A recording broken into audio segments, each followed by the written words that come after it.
Good morning. Welcome. Let's begin. Deep breath.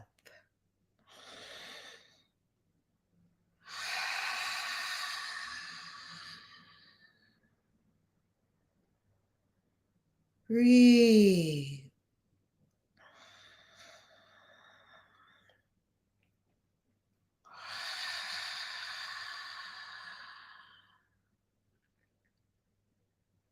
Breathe.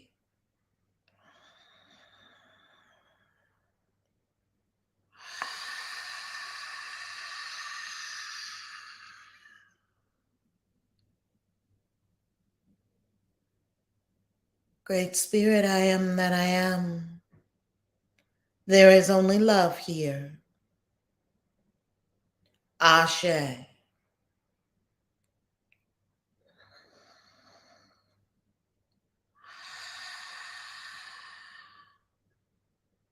Energetically attuned to only love, the only real thing in the universe.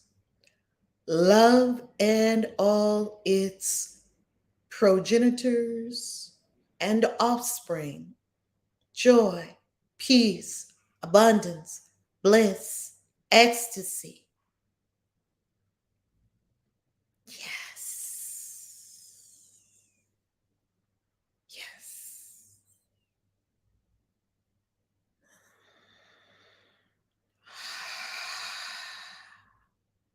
And we begin A Course in Miracles, Lesson 294. How you loving, family? How you loving? How you loving? How you loving?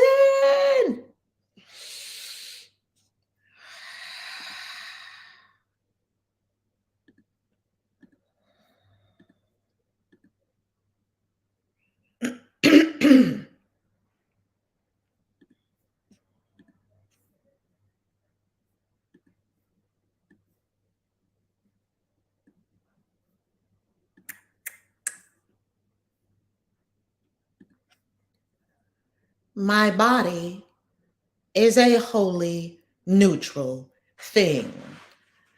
My body is a wholly neutral, meaning it doesn't go one way or the other. Neutral, it means nothing. Neutral thing. I am a son of God. That means I am a child of the universe. I'm an offspring. I am of source. And can I be another thing as well? Can we be shards of the infinite source and something else as well? Can God be good and evil? Cannot God be benevolent and malevolent? No. Did God create the mortal and corruptible? Did God create death? Or is death something that we have in our minds that we believe in firmly? What use has God's beloved Son for what must die? We are born of this universe, born of love, born of life. What use do we have of anything that dies? What's the purpose? What use do we have for anything that's immortal when we are immortal? And yet, a neutral thing does not see death, for thoughts of fear are not invested there, nor is a mockery of love bestowed upon it. When all the thoughts of fear leave our minds, and we have these moments all throughout the day, yes, when we're not being accosted by fear, we know that death is not a thing. Its neutrality protects it while it has use. While you have a use of a body, you'll have a body. When you no longer have use for a body, you'll lay it aside. And afterwards, without a purpose, It is laid aside. We are in a body for a purpose. When you fulfill that purpose, you lay your body aside, you keep going. There's no such thing as death. The body is a wholly neutral thing. Inherently, it means nothing. When you're done with it, you'll take it off, just like the clothes you took off yesterday when you were done with them. You put them on the floor, you put them in a pile of dirty clothes. You took them off. Before you got in the shower, you took off all your clothes, probably, or the bathtub. You took off all your clothes. You didn't think, I can't take off these underwear because these underwear, this is me. No, you don't. Oh, this underwear has a hole in it, trash. Oh, this shirt has a stain in it. Laundry, dry cleaners.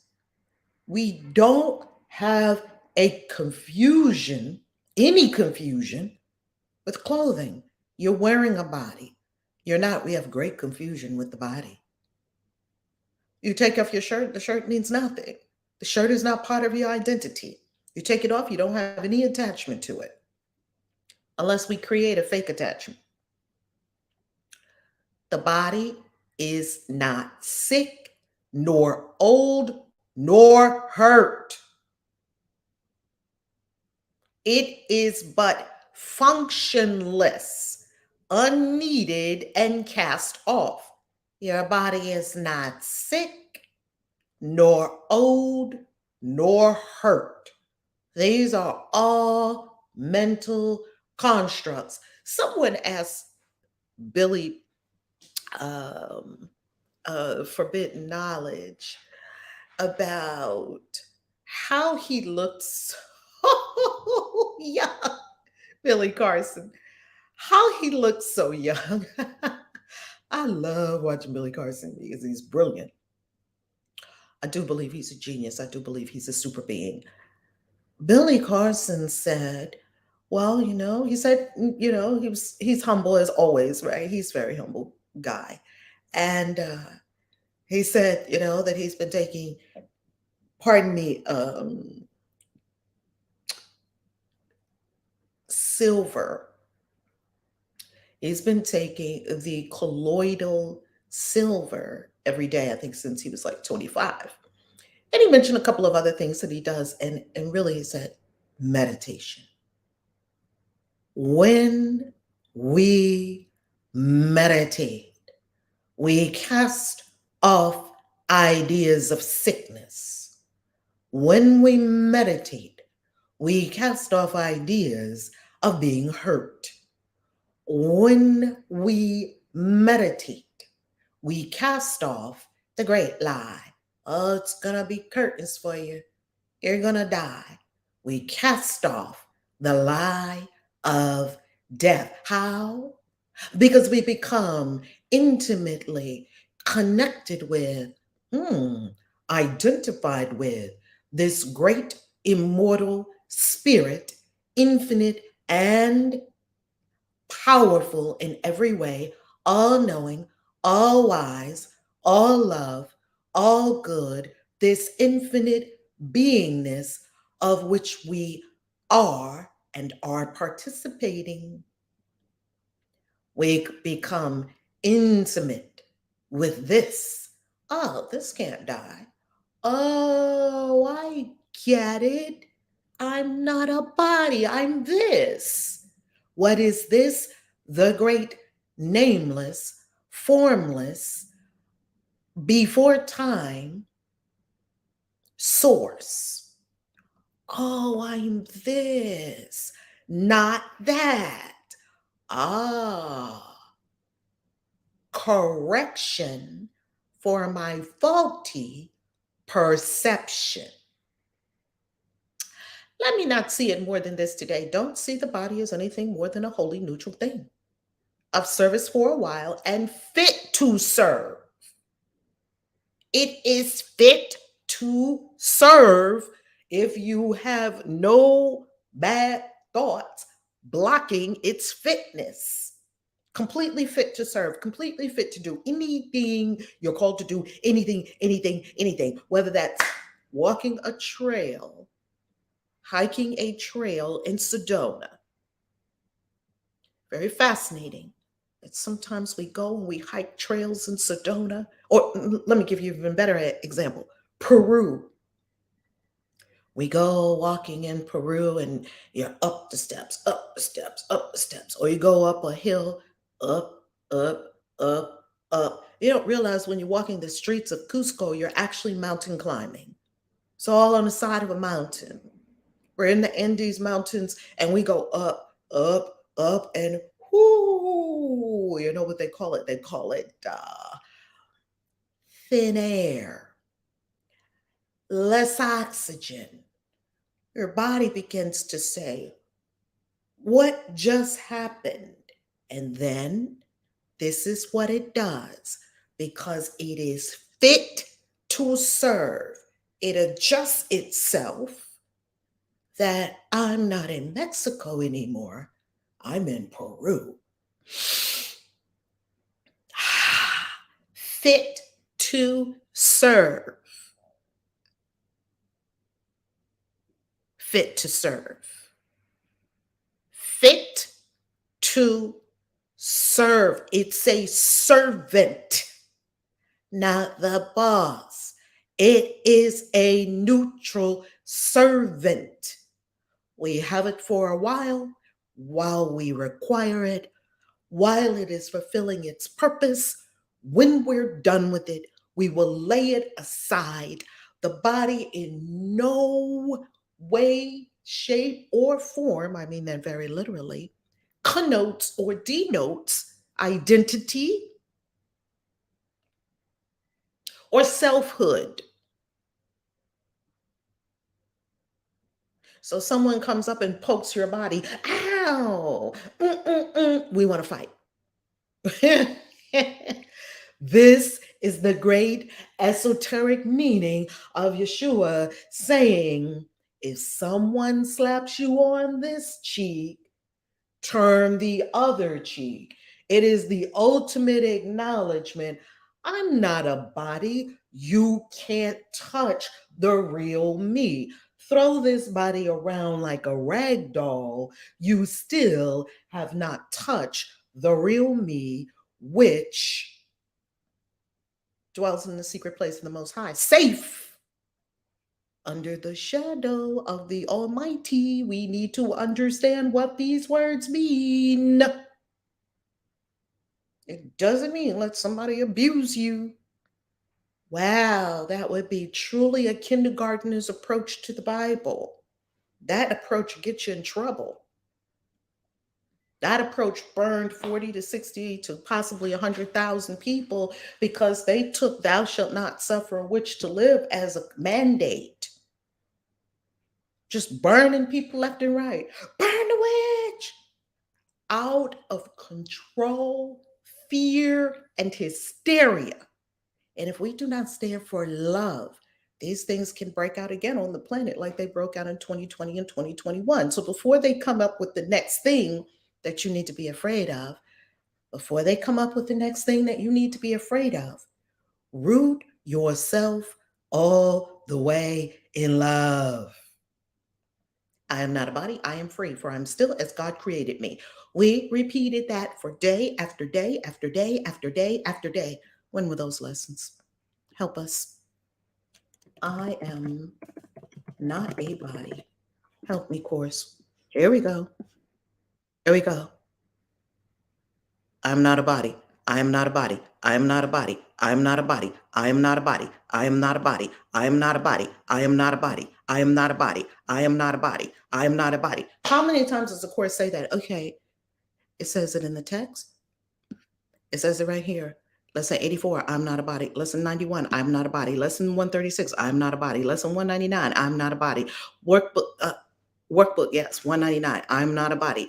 Workbook in the introduction, I'm not a body. Workbook 201, I am not a body. 201, I am not a body. 202, I am not a body. 202, I am not a body. 203, I am not a body. 203 again, I'm not a body. 204, I am not a body. I am free, for I am still as God created me. I am not a body. I am not a body. I am free, for I am still as God created me. It had us repeat that over and over and over and over again every single day. And then we still got up the next day and said, oh, I have a headache. No, you don't. It's impossible for you to have a headache. The body is having an experience.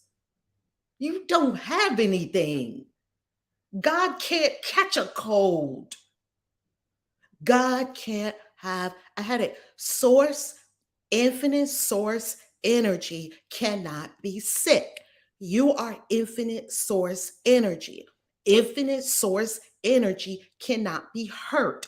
Infinite source energy cannot be destroyed. It cannot die. Infinite source energy is what you are. Infinite source energy can't get old. I know these things are so revolutionary when held up to what we have been conditioned to believe. Oh, when you get older, well, infinite source energy can't get old. Well, oh my goodness, you went in the hospital, you probably caught something. Well, infinite source energy can't catch nothing. Oh, if you go over there, you're going to catch this because you know what they have? It's in the water. Oh, infinite source energy doesn't catch anything. Oh, you're probably going to get it. It runs in the family. Did your mother have it? Oh, your father had it? Pupalaka. Oh, your mother had pupalaka. Your father had pupalaka. Your grandmother had pupalaka. Your great granddaddy died of pupalaka. You're probably going to get pupalaka. It runs in the family. Nothing runs in the family true line of descendants of source energy. Nothing but love, beauty, perfection. Oh my God, I've been studying this for over a decade and I still don't have it. I still think on some unconscious levels that the body is more than a wholly neutral thing. I still think it. I still think it. That it's something other than something that is wholly neutral, fit to serve. And you know how I can tell that I still think it? Because yesterday I was walking up the stairs and I was carrying something. I like to carry things because I like to exercise in my day, not like go to a gym and lift, lift, lift, lift, lift. You know, that's not how we were designed. God didn't make gyms when source energy made us. We didn't have gyms. Your life was your gym.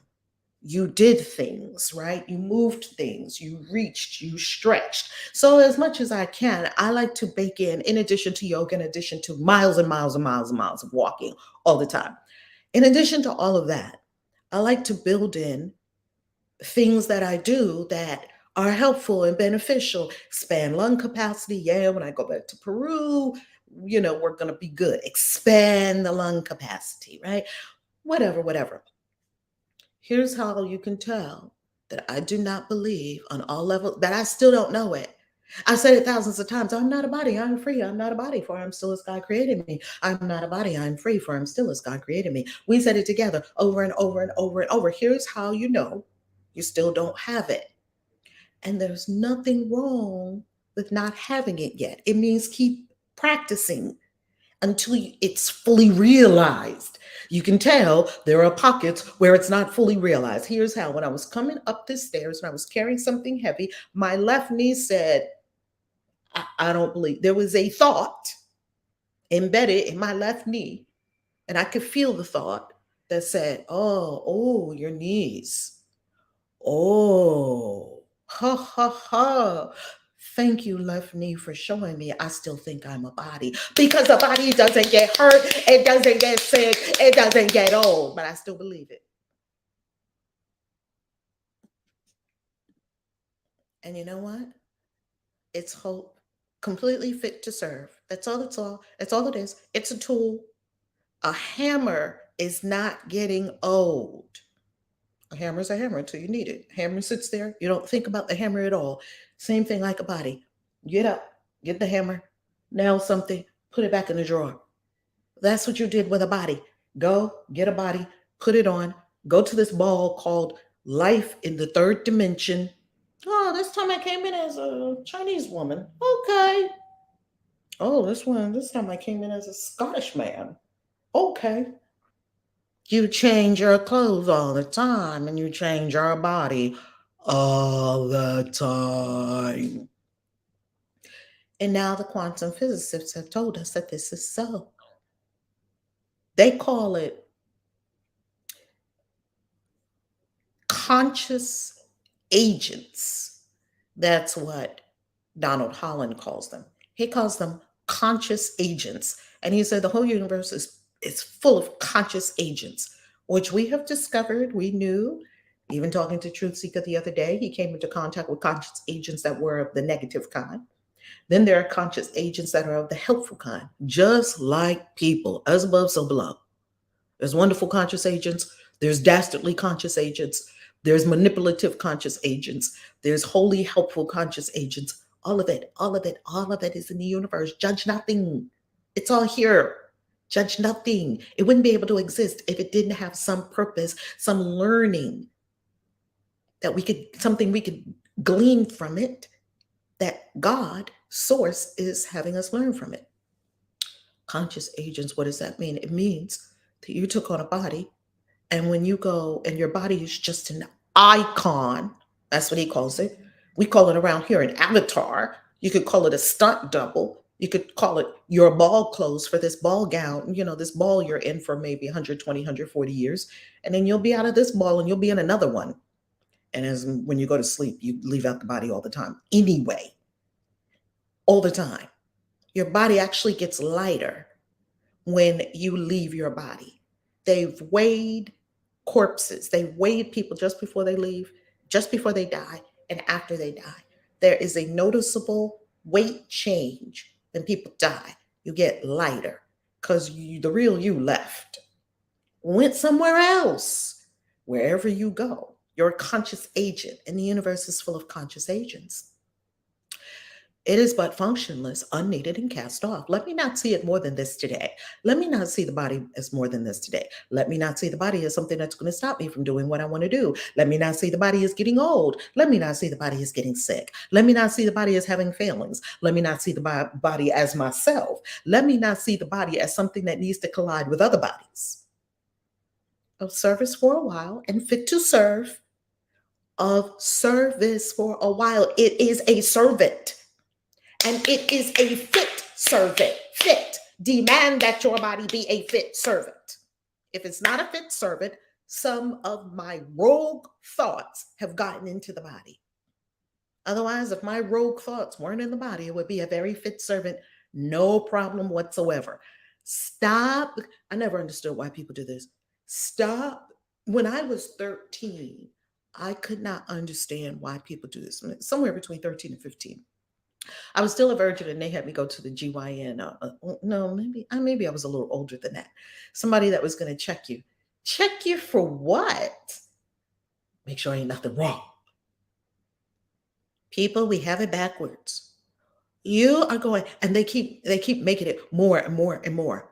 Come every year because you need to get this, and you need to get this, and you need to get this. Fuck you! I'm not getting none of that shit. Y'all are stupid. Y'all are crazy. You want me to come here every morning, every year, so you can poke me up the butt, mash my tatas in a big, giant, horrible machine. I let them do that one time. I was like, my intuition said run. I was like, oh my God, I've got to get away from these people. These people are exactly the same as the inquisitors that used to torture people in the name of God. Now they do it in the name of science. They're torturing people, straight up torturing you, sticking stuff up your butt, sticking stuff in your punani, it looks like the same exact instruments that they used to use to torture people. Repurpose them. They still have them, something to mash you. They used to kill people with that. And they're still doing it. I bet you they're mashing some women's breasts right now. Oh my God, Reverend Val, if you don't go get a checkup. What? The whole premise of going to a doctor and getting a checkup to see if something is wrong with you, can you see that is the problem? That's the problem. Haven't had one in decades. Look at me. I feel just fine. The body is fit to serve. And guess what? When I'm going to go out, I'm going to go out. I'm certainly not going to go out at the hands of white coats who kill 300,000 people a year. That certainly is not my destiny. Spirit told me when I was 40 something and now I'm 60 something in earth years, who cares? Doesn't really matter. Uh, Spirit told me, run. That was the word it used. I ran and never looked back. Listen to your intuition. Listen to these people. When I have fibroids in my womb, they told me, we'll burn them out. I was sitting in a doctor's office like, oh my God, who came up with these solutions? I was like, no, I wasn't even that spiritual. I didn't even know what I know now. I knew that wasn't it. Well, okay, we'll freeze it out. Somebody, that was another option. We'll freeze it out. Frozen womb? No thanks. We'll cut it out. What are you people? Who are you? Where did you come from? You people, I don't know where you came from. You're not touching me. And they're going, no one said anything about what's your life like? What's your eating like? What's your thoughts like? What's your habits like? What's your spirituality like? No one asked me that question until I went to the naturopath, the acupuncturist. I ran from those other people. I was like, oh my God. The spirit showed me an acupuncturist. And from the second, her office was in like a monastery kind of place. Oh, so beautiful. She picked the perfect place to have her office because it was already high vibration. And it was like a Catholic monastery place. Yeah, they were doing acupuncture in there. It was very, very amazing. And I went in and oh my goodness, just when you drive there, it's all in the woods and just nature. You can tell you're already healing yourself because the only thing that ever healed you was your mind, not a doctor's cut, not a pill, not anything outside of you. Everything that healed you, the only thing that ever healed you was your mind. You decided you want to be sick, you decide you don't want to be sick anymore. That's it. And science has proven it. This is not just a crazy lady, a ranting lady who loves yelling at people first thing in the morning, which I do. Beside that, this is proven by science. It's called the placebo effect. Your mind gives you effects in your body that are scientifically provable and measurable. I like science. Science, can you help me understand what I'm doing with my brain right now? Can you understand that there's no need for me to run to the doctor about something I felt in my knee because there's a rogue thought in my knee and he can't help me, they can't help me with that. It's like going to a person who's a baker and asking them to make you a dress. Can you take my measurements and make a dress? Do you want a cake? No, I want a dress.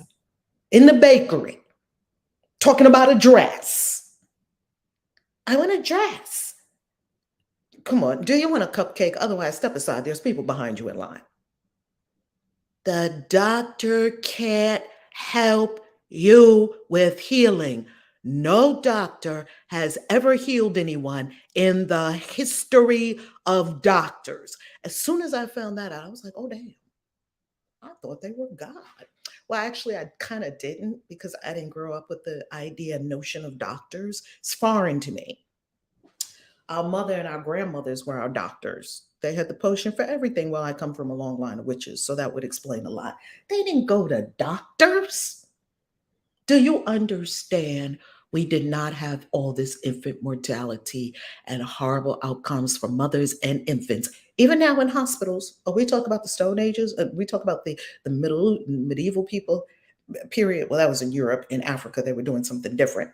We talk about all this, that so many babies were dying. Well, why do so many horrible outcomes happen now? Because we have no longer allowed the arts of midwifery.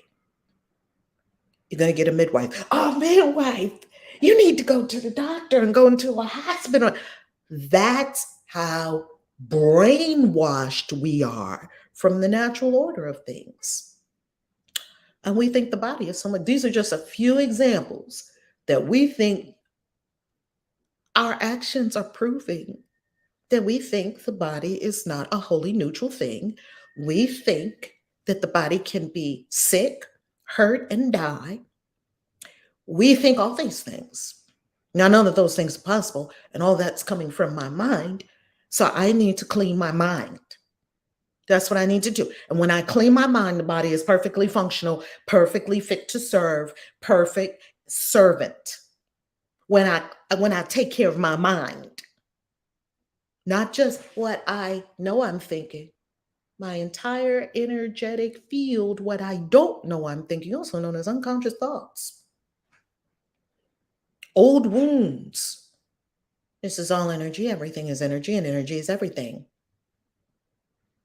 Let me not see it more than this today. Let me not see the body as more than a wholly neutral thing, fit to serve, means nothing, it's neutral.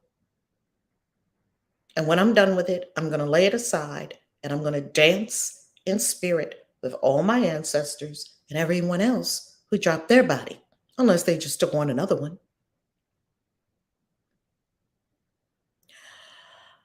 Let me not see it more than this today, of service for a while and fit to serve, to keep its usefulness while it can serve, keep its usefulness. Do you understand that when I was in financial services, I came across a fact that was wholly appalling to me? It was super appalling to me. And this is what the fact, because I was a licensed life and health insurance agent, and I used to sell long term care insurance. I used to sell life insurance, disability insurance, and long term care insurance. And do you know that I discovered when we were talking about long term care and why people would need long term care? Da, da, da, da, da. Of course, you need long term care insurance. Why? Because the average person, average, is going to spend a decade at the end of their life in some form of bedridden. Well, I don't want to say the average person because there's a whole lot of people that are not doing that. The people that are in this particular subset of people on the planet, because the Aboriginal people are not doing that, the elders are revered and they're sitting in the sweat lodge having a very lucid conversation with the other elders and spirit realms, completely sentient, completely sharp in the mind. So let me not say everybody's doing that. Some of us who believe in allopathic medicine are doing that. And said people can spend up to 10 years in the bed. I was like, a decade?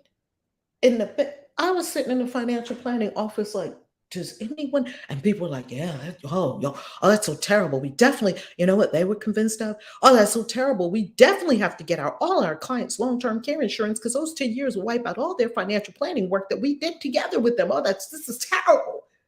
And in my mind, I was thinking, this is a lie.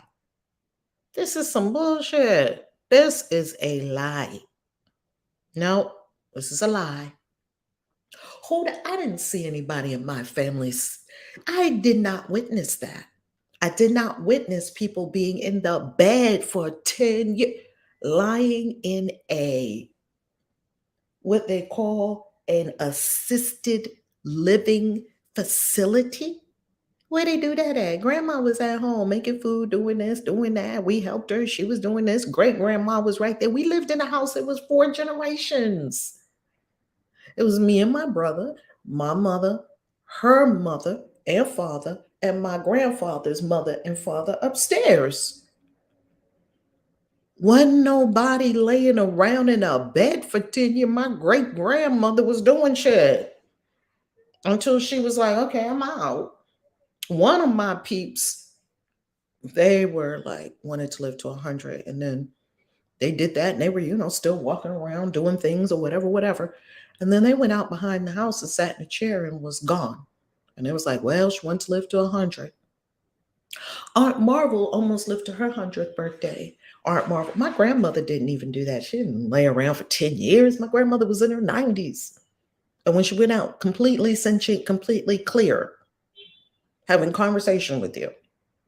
Aunt Marvel Our beloved, beloved Aunt Marvel, my grandmother's sister. Aunt Marvel passed a few years ago. And when Aunt Marvel left, Aunt Marvel was in the bed for I don't even know if she was in, it wasn't long. She was doing this, and then she was like, okay, I'm tired. That's what they would say. I'm tired, baby. That meant I'm going home. And, Aunt Marvel was in the bed for a little while, and then she was gone. Okay, I'll give you another example. My beautiful other mother, who is my baby girl's grandmother, who is my beloved teaching healing partner, who is my second husband, we are happily divorced, co-parents.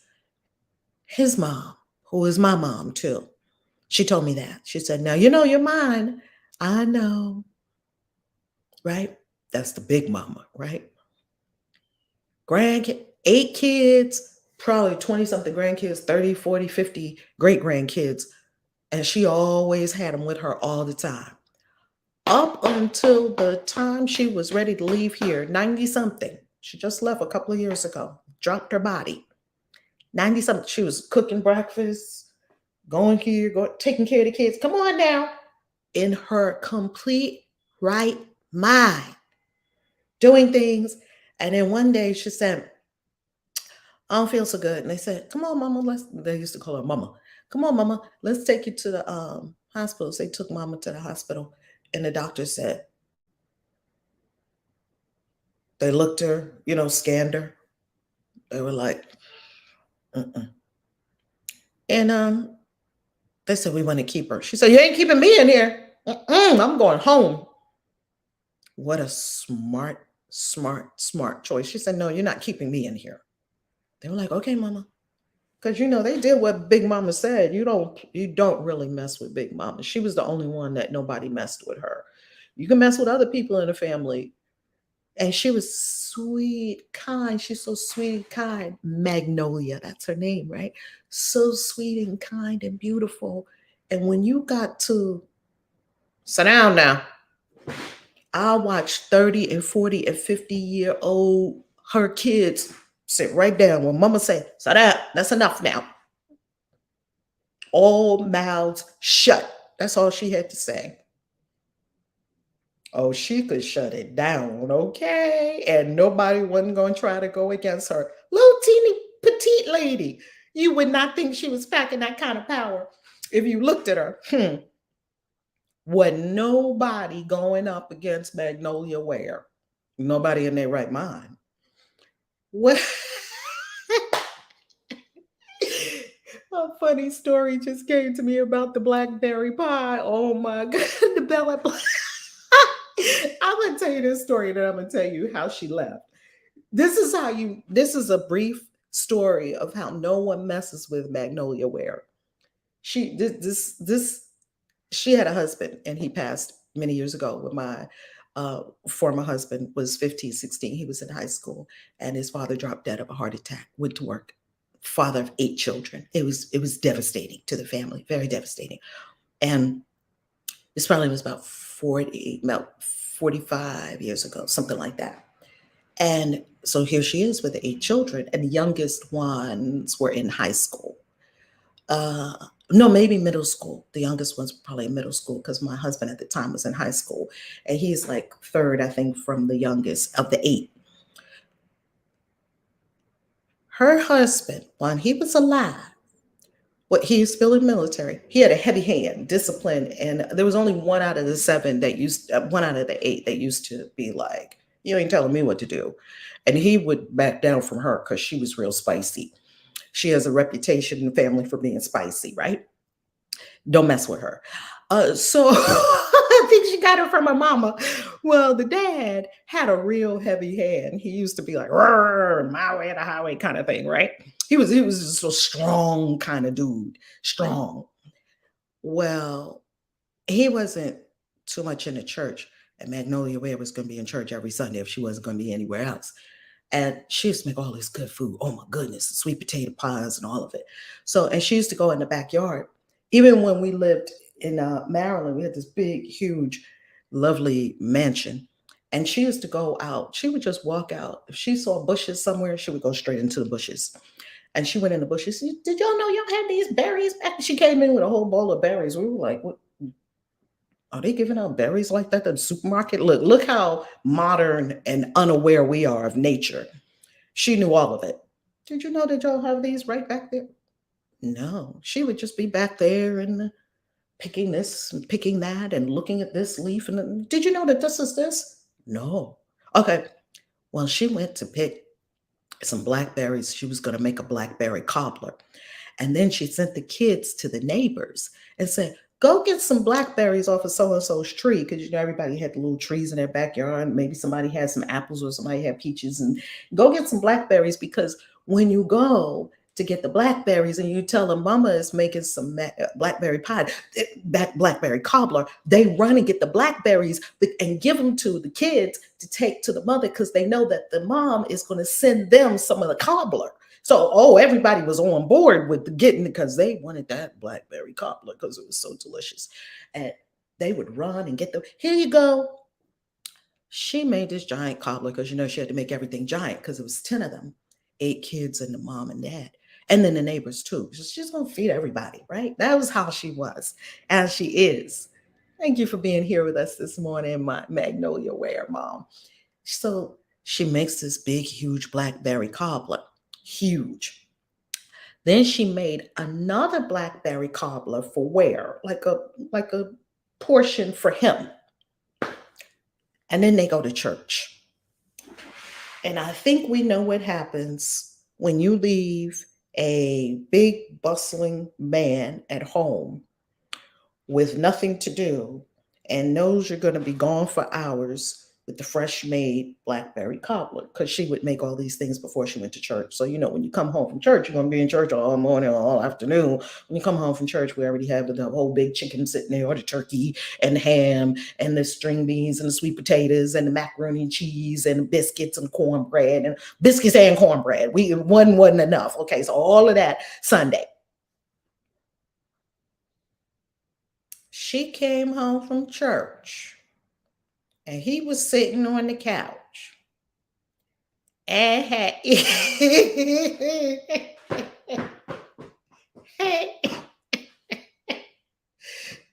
had not only eaten his blackberry cobbler special, she made one just for him, and this is for everybody else. He had eaten all the blackberry cobbler. And in my mind, I kind of knew how this would happen, because when they tell this story, this story is hilarious. It's like a story in the family. Now you have it. We just keep passing the story. Well, I kind of think I know what happened. Like, it smells so good. And they left for church, and it was morning, like, I don't know, 8 or 9 or something like that. You know, Black people stay in church forever on Sundays. So maybe he was like, oh, let me just eat my cobbler. I'm just trying to be gracious to the man, because I could see how it could happen. He probably went and ate his cobbler and was like, wow, that was good. Hour, 2 hours go by. He was like, let me just take a little. It's a big cobbler. It's not going to be a problem. I'm just going to take a little. It was so good. Ate that corner. Another hour go by. And we kind of know what happened. When she came back, this little lady, this is how no one runs up against Magnolia Ware. When this little lady came back to her kitchen and found, of which she was the head ruler of the kitchen, and all its goings ons, if you wanted to eat, you had to go through her. So she was in charge of survival. Now he was in charge of providing. She was in charge of survival, right? When she saw that cobbler was gone, she told him, do not ever, she put the curse of the cat woman on him, do not ever touch another dessert I make forever. It was like this. This little lady. I'm telling you, this is a little sweet church lady. She put that hex on him. And he sat there, and do you know, for the rest of his born days, if he wanted something out of the kitchen, can I get a slice of apple pie? Let me think about it. Sit over there with the rest of the kids. Okay.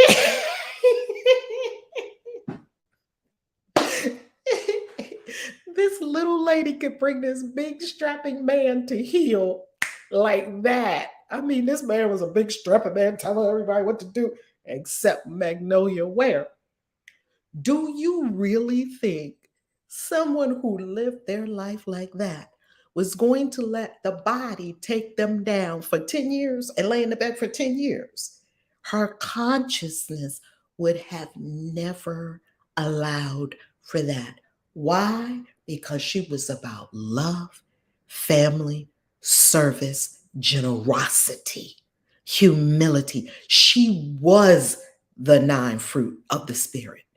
That's what she is. She would have her consciousness. If she had a cold, it was like, and go in the kitchen. You would see her shake those things off like, pardon me, I ain't got time to be sick. I got 8 kids. You would see her knock things off. The flu, sick and bad. Oh, pardon me. Oh, I ain't got time for this. Her consciousness was stronger than the flu. When you got 8 children, do you really have time to lay around for 3 or 4 or 5 days and go to the doctor and the doctor, you need bed rest? Them women didn't do bed rest. They were gangsters. You watched them. If we're observant, we watched our forebears who are now powerful ancestor spirits. How do you think that you can heal yourself? Why don't you call on the same thing that they did? They lived the course and never picked up the course. The course wasn't written yet in this form, it was in their hearts.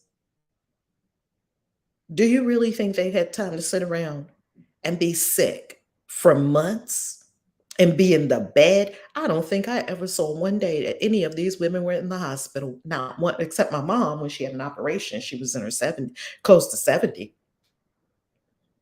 I don't think my grandmother, I remember she had something. And when grandma got out the hospital, she said, come get me. We came, Grandma, what's up? Grandma's ready to come home. Okay, Grandma. Let me call a taxi. Taxi? We're walking because my grandmother walked everywhere all over New York City. I get it honest. We said, Grandma, we're going to call a taxi for you. Get out of here. We're walking. Okay. These were sturdy people. When did we turn into such punks that our bodies and our lives are just telling us that we have to run to the doctor every 10 minutes and we have to do what they say and we have to take a jab and another jab and another jab, get another snake bite and another snake bite. And then we have to take this pill and then we have to get a cut. Okay. Oh, I have to get cut. Okay. Oh, I have to get burned. Okay. Okay. Do this. Do that. Okay. When do we turn into that? We don't come from that. We come from healers. We come from powerful ancestors. We come from strength.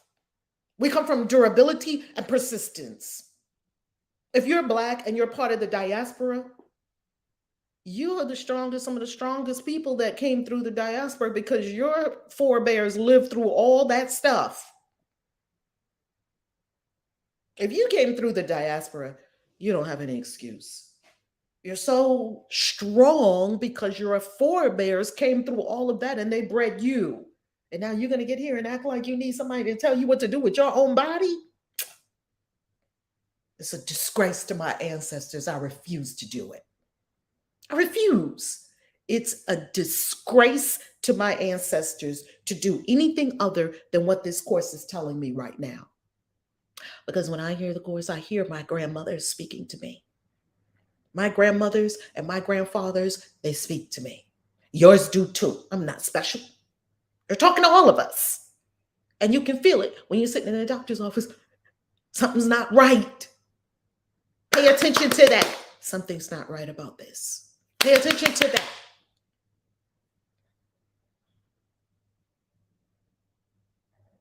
Let me not see it more than this today. Of service for a while and fit to serve. To keep its usefulness while it can serve, it can take me through an airport so I can go to Peru, so I can lead a plant medicine retreat so that we can be healed. It will serve me to go to Sedona and walk the red rocks and sit on Bell Rock so that we can be healed. It will serve me to go to Dubai so that we all do something that we've never done before and we have our quantum leap so we can be freed. It will serve me to go to Mexico and sit in the cenotes and wash myself of impurities so that I can be clear.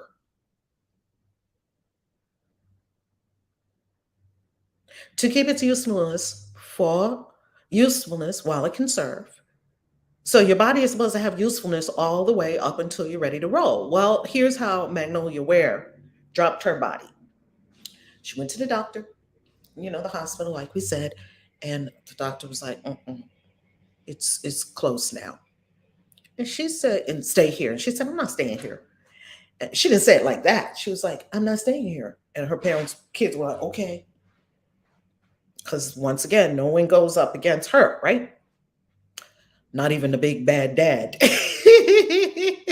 The power dude. Well, she went to her house and they had her lay down in the bed and they gave her some little oxygen, stuff like that. In a matter of days, she was like, see ya. Dropped the body and she's standing right here, right now. She can be with all her kids and grandkids all at the same time. And now she's here with you all too. Dropped the body like that, like it was a bad habit, which it is. We probably could say the body is a bad habit. Dropped it like that. Drop it like it's hard. Drop it like it's hot. With no more fanfare than that. She did it. What, we want her to be around here for 110? She was 94, 95, something like that. Few days. Okay, peace. I'm out. I'm done. Wow. And we couldn't say anything but standing ovation. Please let me do that much good in my life. Please let me serve that many people. Everyone anywhere near Norfolk, Chesapeake, Virginia knows Magnolia Ware. She had a daycare for 40 years, and all the kids that got kicked out of all the other daycares taken to Mag. Magnolia Ware would know what to do with them. And those kids felt the love that they wasn't feeling over there because people were judging them because they were different, or they didn't want to sit down, or they didn't want to get with the program. And Magnolia Ware would just scoop them up, give them to me. Come on now, come on over here. That's how she used to talk, softest voice ever. And the power of love transmuted everything in her sphere to love. You couldn't be around her and be in hate. You couldn't be around her and fight. There was no fights around her. Her house was peaceful. Nobody get to arguing. Voices get a little too high. Now there. Okay, that's enough. And it was over. She wasn't no Medea. I'm packing. I'm going to shut it down. We have some Medeas. That wasn't her. It was a peaceful, kind way, a humble way. That was so powerful. I watched it. For decades, I watched it. This is real power here. This is real power. You speak a word and then it's done, and everyone around you recognizes it and respects it. It's like prompts because you're doing it with kindness. Never said an unkind word to anyone, no matter who they were. And people on the street, I'm telling you, when she would walk by, probably the crack addicts were like, oh, just like they were with my mom. Hey, Miss McIntosh. The drug dealers on the corner knew my mother. Hey, Miss McIntosh. Respect. And they were in the hood. And they dropped their bodies when they were done. And you're going to drop yours, and I'm going to drop mine when we're done. Would you want to do anything else? Let me not see it more than this today. Don't see the body as anything more than this, of service for a while and fit to serve, to keep its usefulness while it can serve. Keep the usefulness. Nobody's laying in the bed for no 10 years around here. None of my people did that.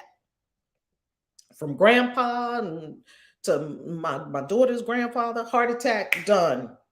Go to work, heart attack, drop the body on the floor, done. Wow.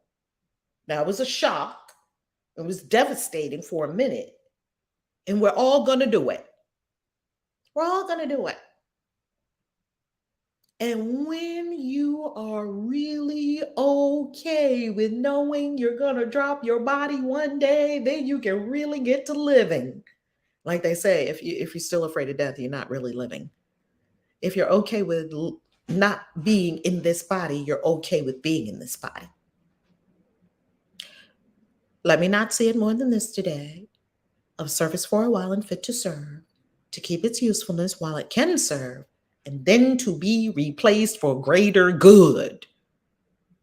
You're not disappearing when you drop your body. You're going to greater good. Something bad is not happening when you drop your body. You're going to greater good. My mother went to greater good. My grandmother went to greater good. My mamas went to greater good. I have many mothers. My father went to greater good. My grandfathers went to greater good. They went to greater good. Here's our prayer. And why am I harping on this so much? As I said to you earlier, in over a decade of studying the course, I still don't believe it because I still saw a rogue thought, or can see a rogue thought in the body. I still don't believe it. So therefore, we require a deep dive, giving attention to this. Pardon me, hold on.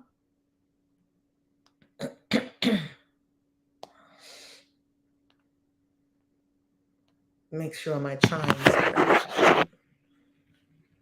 That's what we require so that we can remember the truth. My body, here's our prayer. My body, Father, cannot be your son.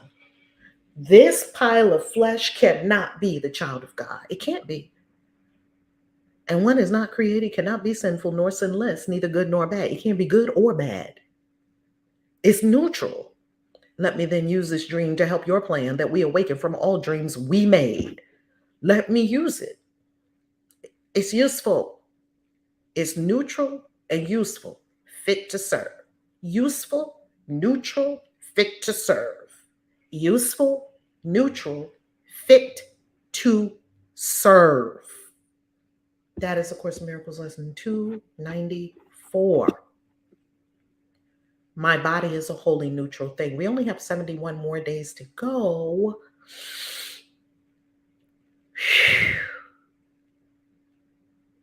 If you've been here the entire 294 days, wowie kazowie. I had to prove to myself that I could honor my word, because so many times I've broken my word. I would just be like, and it builds my character.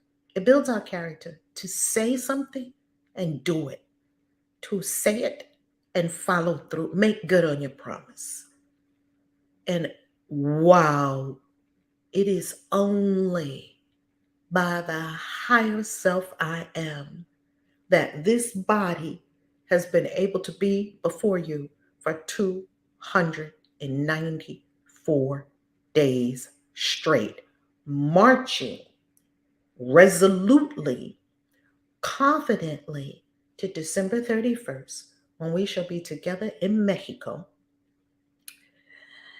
when we read the final ACIM lesson. The last lesson, we do it for the last 5 days of the course. So the last lesson we will read on December 31st at 7 a.m. Eastern Time. It'll be 6 a.m. where we are, because of course we will be in Mexico celebrating for 9 days, 10 days, 9 days, somewhere around there. Celebrating 10 days. Thank you, Spirit. 10 days and 9 nights. Celebrating that we said we would come together, change the world, uplift human consciousness, ascend ourselves and others, anchor peace, love, and truth on the planet, change ourselves and everyone. And we made an insane commitment to do it every day. We made an ego correcting promise, vow to do this every day for 365 days straight. If you've been here for 294 days, if you've been here for 10 days, 20 days, 1 day, 89 days, 200 days, it's all good. You have the opportunity to follow through on what you said. This is not for guilt. This is for opportunity. Don't feel guilty. Get rid of that. Oh, I said I was going to do it and I didn't do it. Who cares? Start again now. And be here tomorrow, and be here the day after, and be here the day after, and be here the day after, and be here the day after, until we conclude 365. Just do that. Pick up now where you are. And if you say, oh, I just came, I'm brand new. Wonderful, welcome. Go to day 1 and do 2 a day. Or go to day 1 and go through it every day. All good. Or stay with us now, and on January 1st of 2024, go to day 1 again on one of the 5 platforms where it is. It's on YouTube, 2 places on YouTube. ValerieLoveTV.com, ValerieLoveTV.com, ChristianWitchesTV.com, 2 YouTube channels. It's on audio only on Clubhouse in the Christian Witches Club.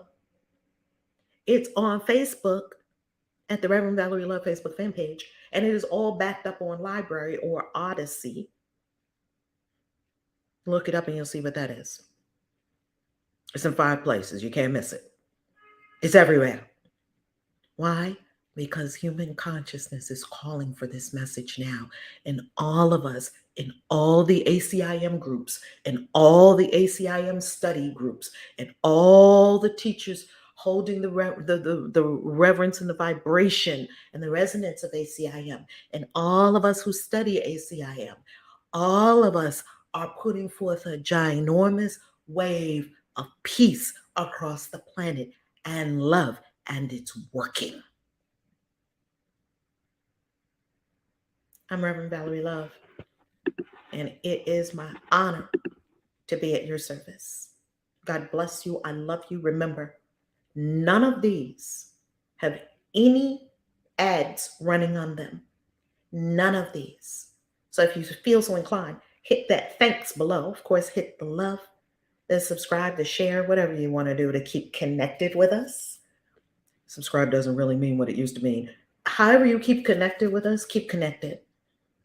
And if you desire to support this move of spirit, it's free and open to everyone. We charge nothing for this.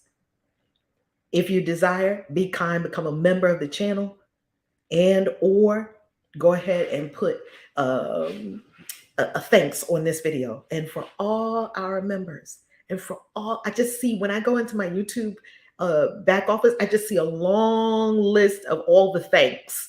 Like, I think $4.99 is sort of like the default or something like that. And I just see all the thanks, super thanks on all these videos. And it is incredible. It isn't, you're doing that. That's you and your generosity and your love.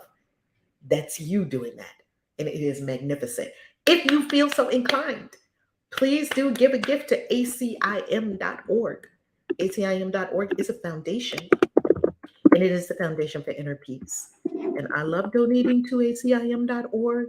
And all you do is go to acim.org. And when you go there, you see right here the donate button.